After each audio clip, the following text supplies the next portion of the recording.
Ang Dios gamahanan sa ngatanan, apang wala iyagin gamit inigahom para sa pagpilit sa katawan kung ano ang ila tagsa kabuluhaton.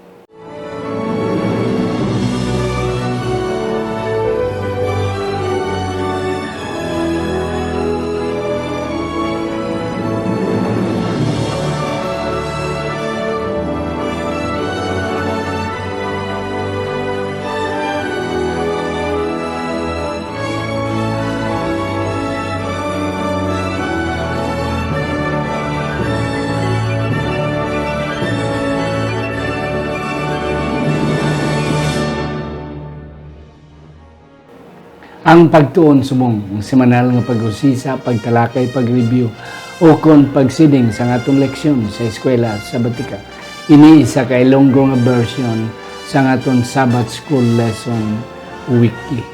Ginadala ini sa inyo sa Media Ministry Department sa aton iglesia diri sa Central Philippine Adventist College diri sa Alegria Murcia, Negros Occidental, Philippines. Ako si Pastor Luisito Tomado, ang inyong masonson sa nining atong programa, ang Pagtuon Subong. Ari ang akong duwa ka mga bisita, mga kauturan, ang unang akong pakilala sa inyo, pero may nag-inisyo na makita diri because in a sense, sa tinudan na lang sa pagkamatod, siya ang aton nga as a senior church pastor diri sa aton simbahan, diri sa Central Philippine Adventist College. Wala ang iban sang liwan si Pastor Delbert Hintapanan. Pastor, mayang adlaw sa imo. Ang adlaw, Pastor. Ang adlaw, Sir Joel. Ang adlaw sa ating mga kaabyanan kay mga kauturan nga nagasunod sa mga programa sa pagkakaroon. Yes, salamat gid Pastor. Yes, that's true. Madamo gid sa nagasunod sining aton programa.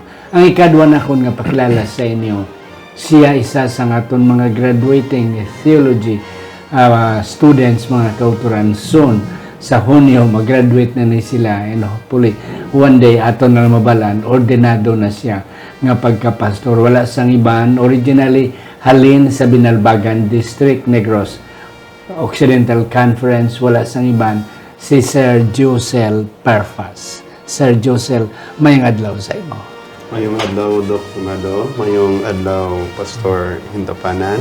So, mayong adlaw sa tanan nga nagatanaw, nagasubaybay sa sining pagtuon sa aton nga leksyon. Nalayaw ng Ginoo, gina-invite ko kamo sa padayon nga pagsubaybay sa aton matag adlaw nga pagtuon. Yes, and that's true.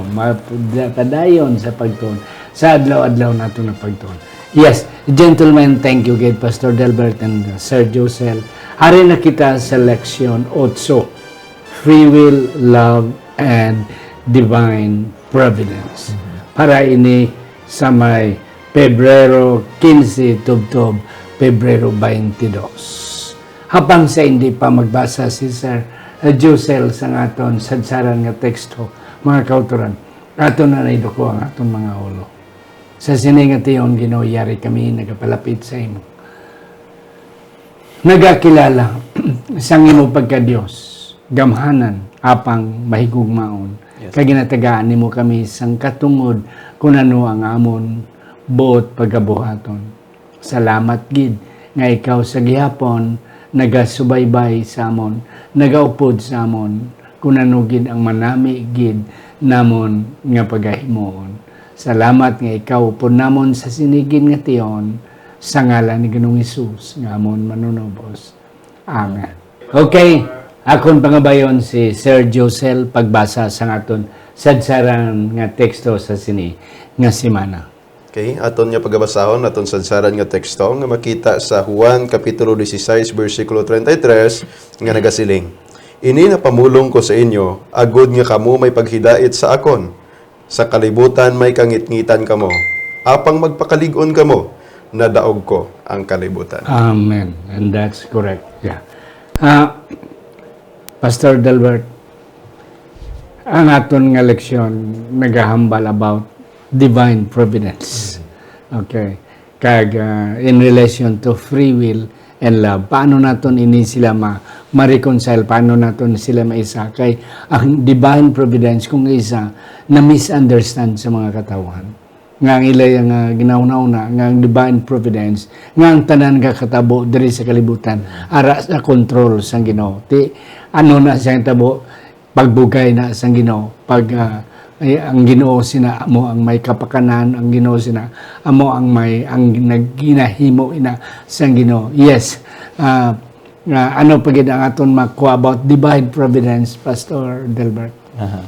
Sana sila mo na, Pastor, no? May ara paghangop sang divine providence ang Ginoo nga ina siya nagasakop kag nagabaliwala sang freedom of choice. Kag yes, I know ako nagatuo man ko nga ang Ginoo gid may ikasarang. May kasarang. He is all powerful. Yes. Sa paghimo sa sining nga mga butang to intervene. Pero in that aspect may ara ang Ginoo naga respeto sang freedom of choice Sang tao. sang tao sa iyang tuga. In which amo na akong kaisa mga tao man gahuna-huna nga ti ginbutangan niya sang freedom of choice, siya man ang nagbutang, iya man kabubuton. Amo na nga and kanami ang imong word, Pastor, respeto. God respects the freedom of choice nga iya ginhatag man sa tao. Na ti kung isa masala bala ang konsepto nga ining natabo sa mga bagyo ni ang mga nagkalaguba ang building ang nagkalamatay ni God's providence. Is that correct? Amo ning atong tunan. Yes, Sir Josel. Anong imo maambal sini? Nga according rin sa divine providence, no, kalabanan yung kasi misinterpret sa aton nga mga kauturan, Dok, sa mga kaabyanan nga nagatuon, tungod nga nagahuna-huna sila nga ang mga hitabo sa kalibutan na determinar na gid nga daan sa Ginoo.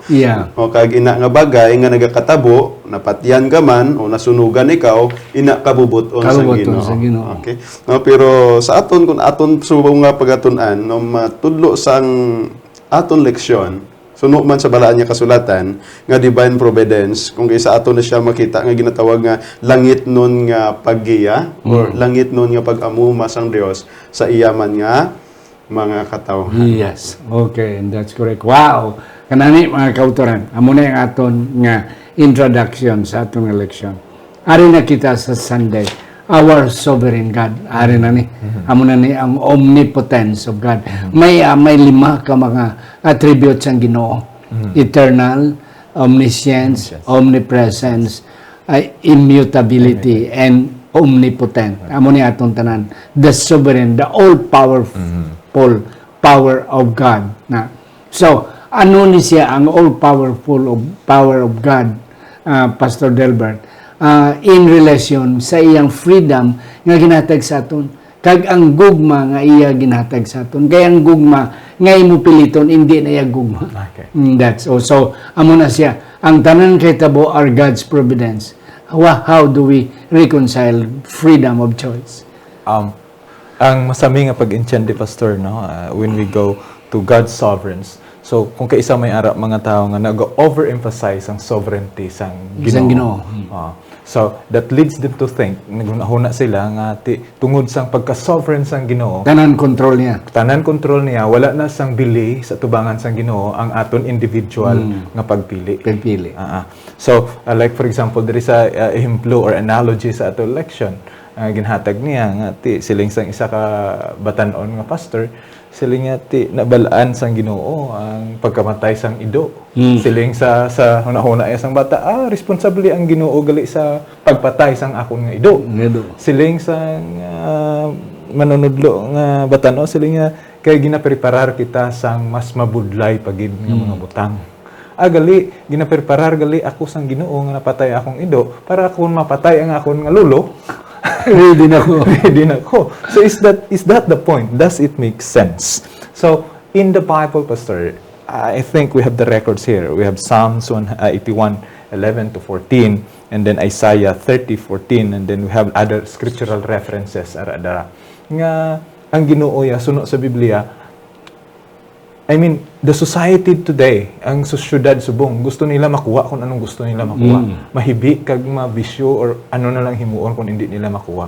So, sa sinang aspect ng kisa atong pangunahuna nga kung anong gusto sa Ginoo kay gamhanan siya, sovereign siya, mahimo niya. But in the Bible, we can read it here.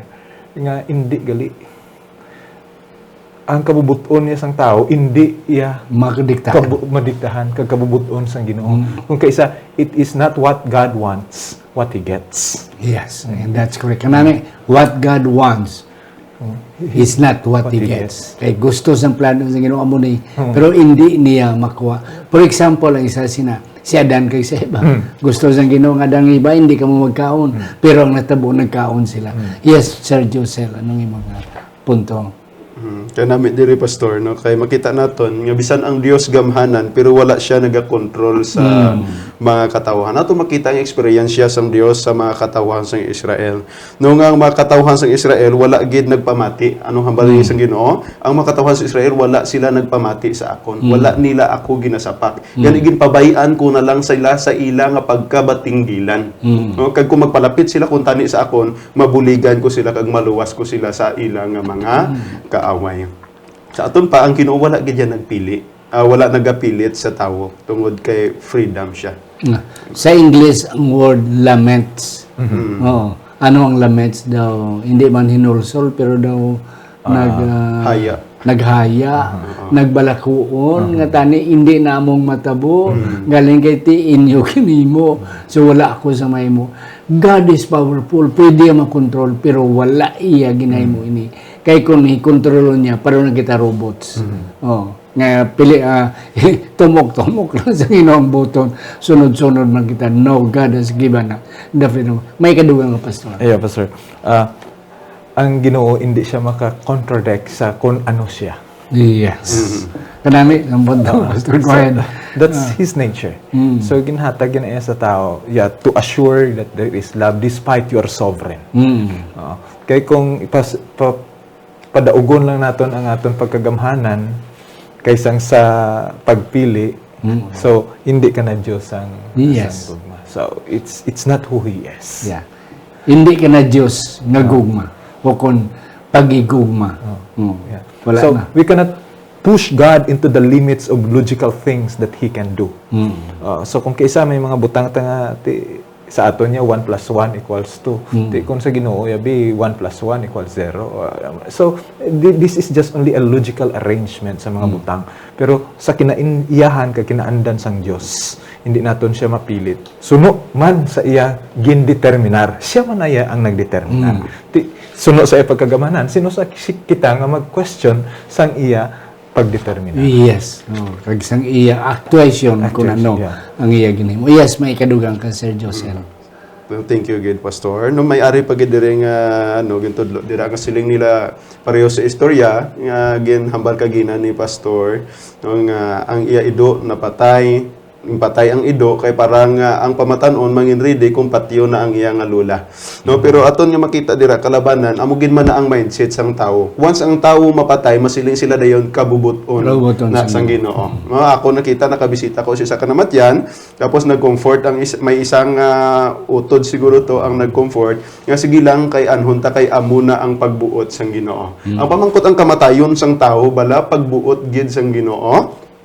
Kung naton makita sa Juan Kapitulo 11, versikulo 35, makita naton dira nga mismo si Ginoong Hesus naghibi. Sang iya nasaksihan ang kamatayon, sang iabyan nga si Lazaro. Kag according sa Ezekiel Kapitulo 18:32, kay wala ako sing kalipay sa kamatayon ni bisan sino, nagasiling ang Ginoo. Busa, liso kamo kag magkabuhi. Sa aton pa ang Dios wala nagkontrol sa aton pero nagsuggest siya sa aton. Kung mahimo magliso kita kay wala siya nalipay nga mapatay kita sa aton hindi maayong hinimuan. Siguro ang isa ka punto nga sakto, God allow. Kintugot sa Ginoong kamatayon. Tungod man sa aton patinggilan. Amo ginaya ang unagin. Ang original gid amo ginaya. Si Adan kay sa Eva. Batinggilan gid sila ginambalan hindi magkaon. Nagkaon gid sila kay batinggilan. Das namatay sila.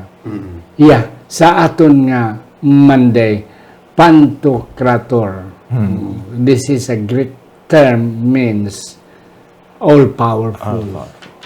Yes. Anong imo da sidingan diri Pastor Delbert? Kay gina sovereignty. Subong power. sa Ginoo. So ang Dios suno sa mga biblical records nga ginhatag diri Revelation, even sa Bag-o nga Testamento Revelation chapter 11 verse 17, tawag siya nga Almighty. Gamhanan siya. And then the rest siling sang Luke 1:37 kag Matthew 19:26 during sa prayer ni Ginoong Hesus. So with God nothing is impossible. Wala sang imposible sa Dios. Okay? So, all-powerful. Pero ang iya nga pagkagamhanan, sa nasiling natin kay Pastor, His omniscience, amo na bala? He can do everything. But what God cannot do? Mahimo yang tanan nga butang tungod sa iya pagkagamhanan. Pero anong mga butang nga hindi niya himuon? Sa akon siguro, Pastor, siya nagpili, siya nagrespeto nga hindi niya himuon. Siya nagbuot nga hindi niya himuon. Pwede himuon, pero hindi niya himuon. Hindi himuon. Yeah, that's correct. Yes, Sir Josel, ano mo na talupangdan? Aton makita diri Dok nga ang Dios gamhanan no kag bisan ano nga bagay kaya niya nga himuon.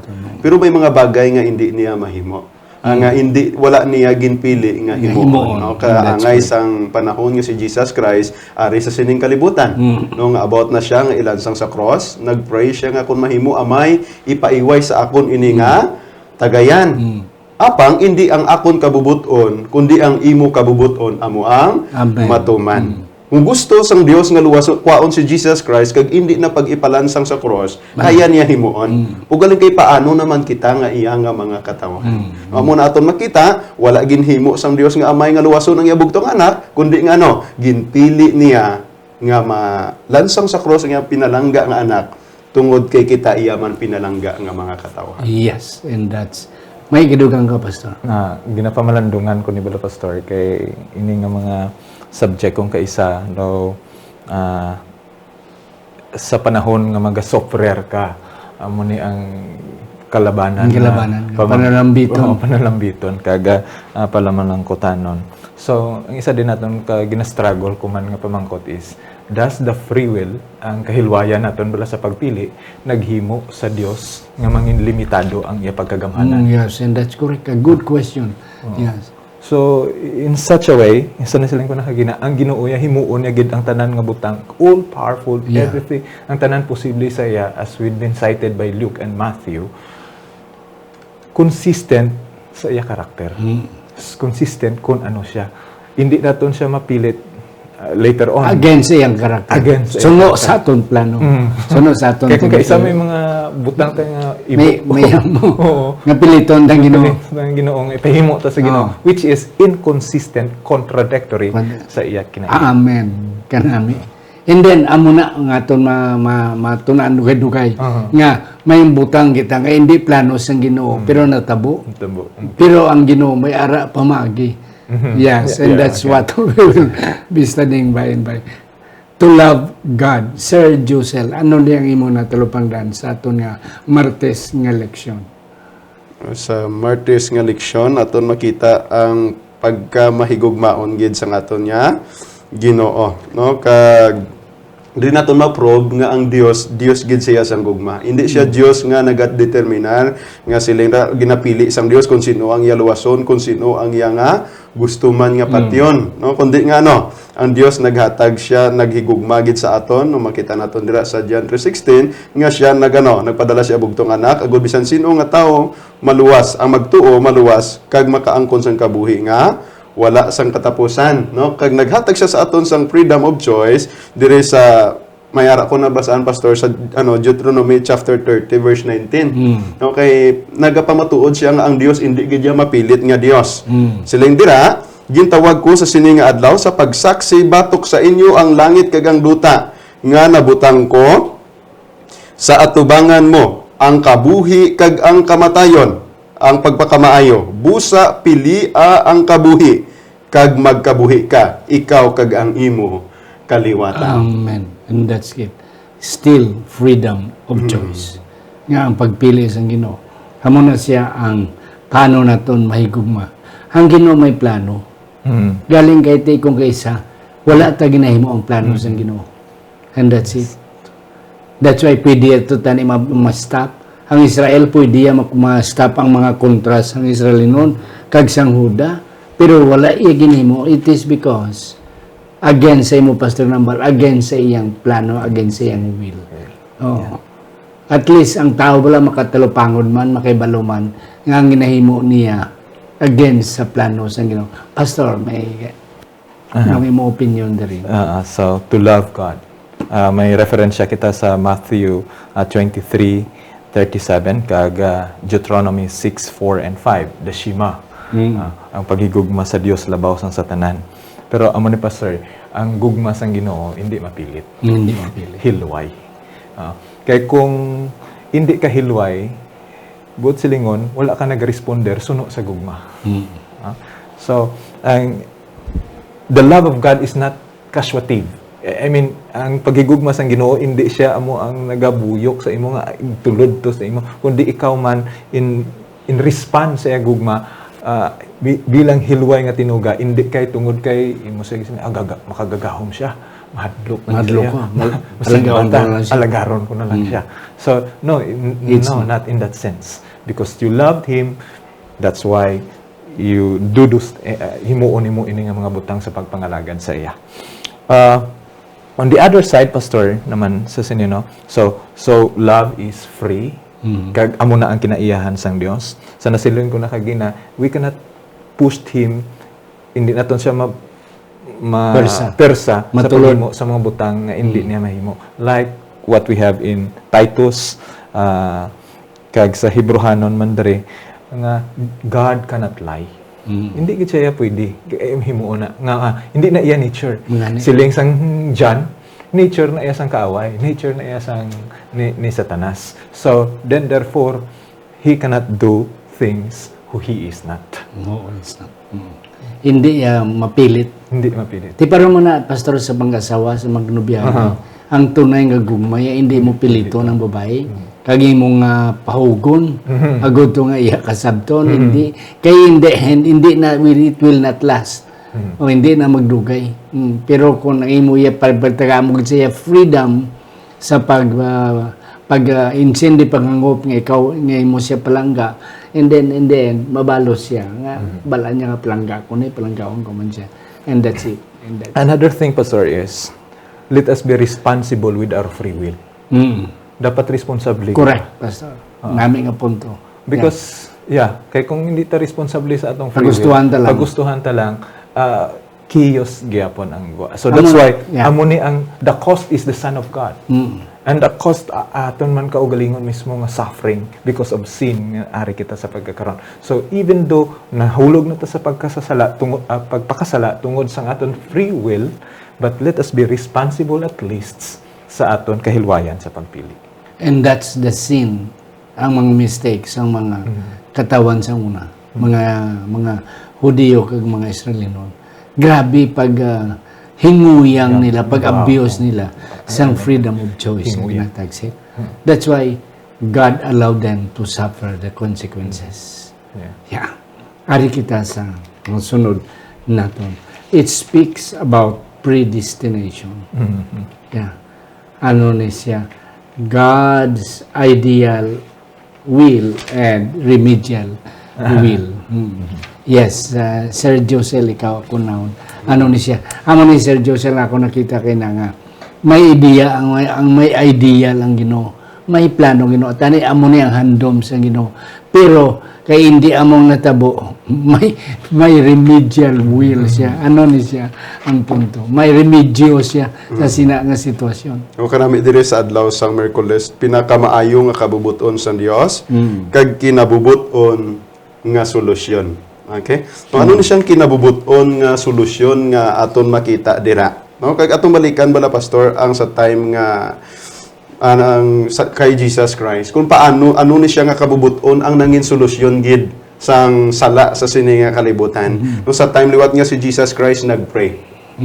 Anong hambal ni Jesus Christ? Ang imo kabubuton amo ang matuman. Kung aton makita, kung nangin kabubuton sang Dios nga amay nga kwaon si Jesus Christ, nga hindi na lang pagipalansang sa cross, hindi siya solusyon. Pero nangin solusyon sang Dios nga Amay nga tumanon ang iya nga kabubuton nga amo nga ginpadala ang bugtong anak nga mo si Ginoong Hesukristo nagpalansang sa cross agud ikaw kag ako makaangkon sang kabuhi nga walay katapusan. Amo nang pinakanami gid nga kabubuton sang Dios. Nga kung ibutang man sa aton situation siguro aton bata ginpadala naton sa isa ka buluhaton tapos nag-ayo nga kung pwede i-rescue siya. Pero ikaw ang bahala magpili kung rescuehon mo gid man siya o kung hindi. Importante na hambal na niya ang gusto niya nga kung mahimo ma-rescue nimo siya. Sa aton siguro aton i-rescue dayon, pero si Jesus Christ wala ang Dios nga may wala niya ina paghimua. Tungod nga no, ang pagpalansang ni Ginoong Hesukristo amo ang kabubuton sang Amay nga nangin solusyon sa aton man mga kasalanan sa sini nga kalibutan. Yes, wow, Kitong. Yes, Pastor. Ideal will and remedial will. Remedial will. So, well, I like the terms. Na the recipe ham na segregate niya, Pastor, no? Ang ideal will kag ang remedial will. So, at least hindi ta maglibog na may ang kapag plaster niya. So, what is predetermined is God's ideal will. Amo ni ang kabubuton sa Ginoo. Amen. That's predetermined.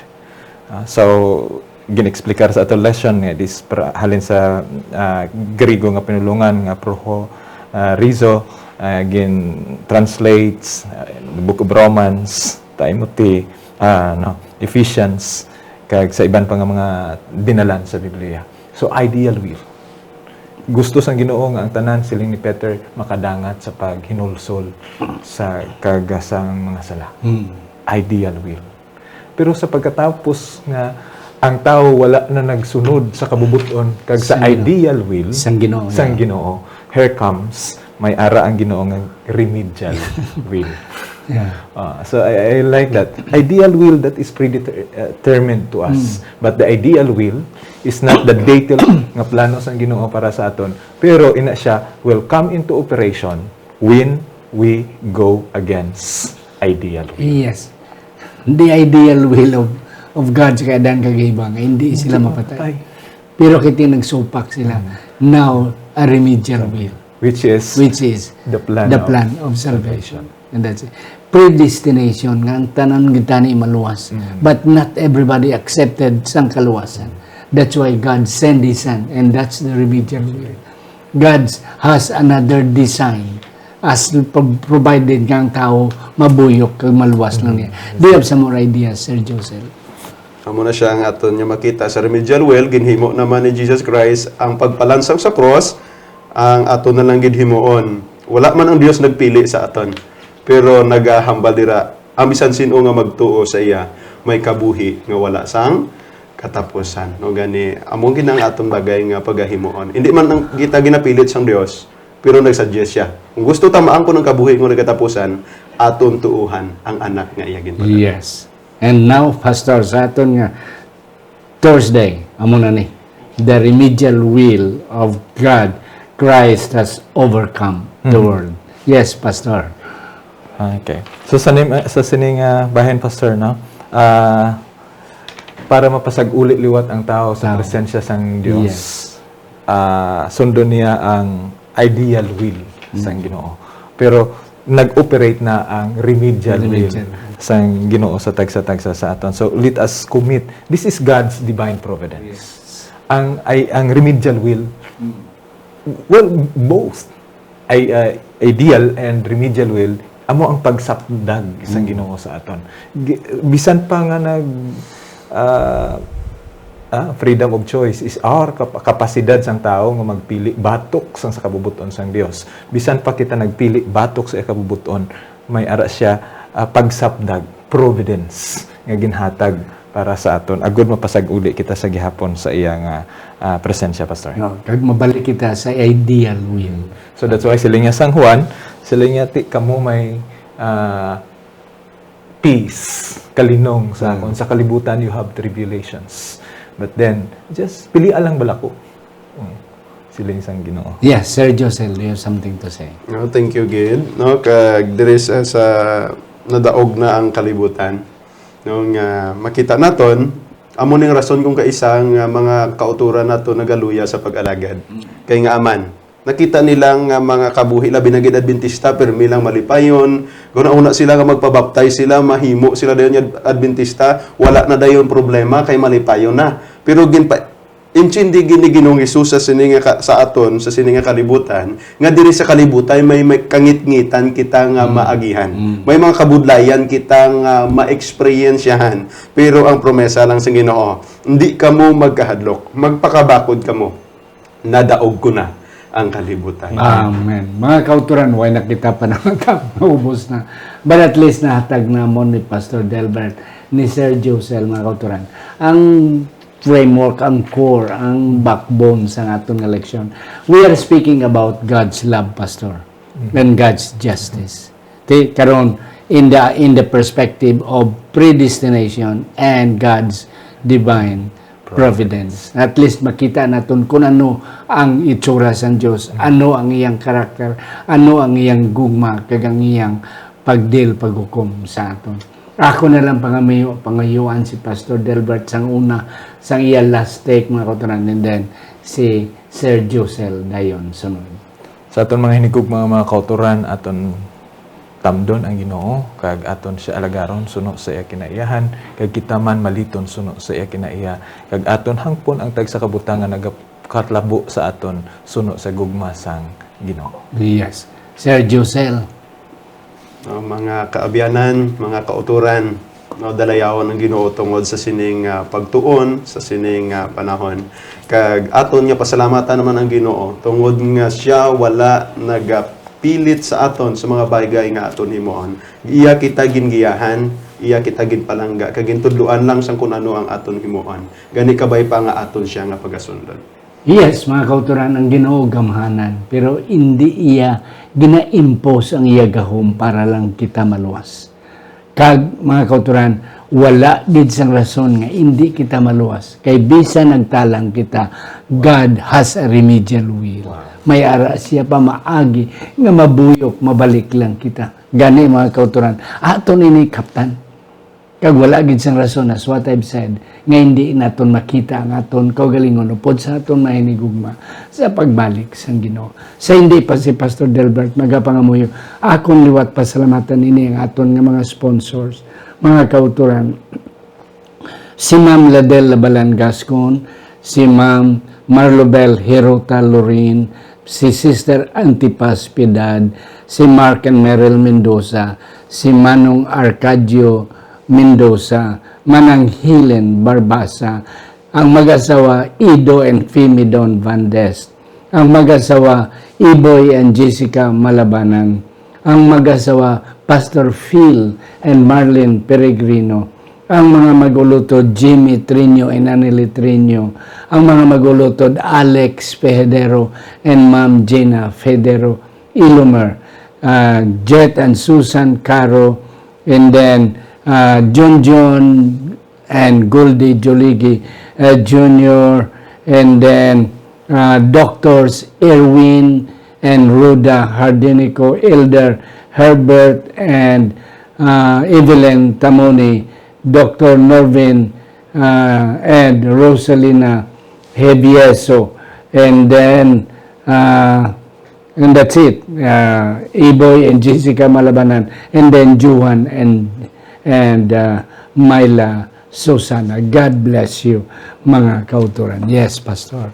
Ay gugmaon kay galang panamon nga Ginoo. Salamat sa imong gugma, O Dios. Salamat sa imong pagrespeto sa amon bisan pa kung kaisa kami nagabatok sa imong kabubuton. Apang sa gihapon ikaw nagapatigayon sa imong pagsapdag, sa imong providensya, sa imong paggiya sa tagsa sa amon kay ikaw maluluyon kag mabinuganaon sang bugay. Gani tuy-tuy kami, kag tatapa kami o Ginoo. Kag niyan ipasag-uli kami sa imo ideal will nga tubtob sa sinang pagkilitaan namon sa bag-ong langit kag bag-ong duta. Ini amon ginatugyan kag kabay pa ang imo pagsapdag mangin maipatigayon sa amon mga kauturan, mga kaabyanan, sa amon mga sponsors sa tagsa-tagsa sa amon sa gihapon sa gahom kag sa ngalan ni Ginoong Hesus. Amen.